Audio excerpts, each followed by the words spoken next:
लोडपोट एपबाट आएको रिक्वेस्टमा रेट कसरी राख्ने, आउनुहोस् यो भिडियोबाट सिकौँ।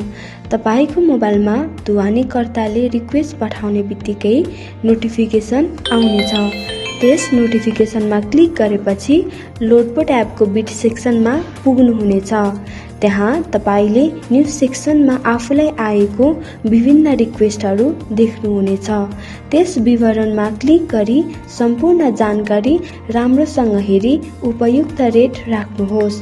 त्यसपछि उक्त ट्रिप कुन गाडीबाट पठाउने त्यो छान्नुहोस्। यति गरेपछि तपाईले प्रस्ताव गर्नुभएको रेट ढुवानीकर्ताले देखि आफूलाई त्यो रेट उपयुक्त लागेमा तपाईलाई छान्नेछ। त्यसैले उपयुक्त रेट मात्र राख्नुहोला।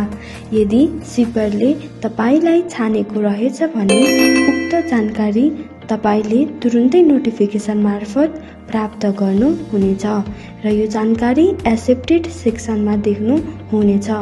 एक्सेप्ट भइसकेको रिक्वेस्टमा प्रोसिड थिची देखिएको कन्ट्र्याक्टलाई एक्नोलेज गर्नुहोस्।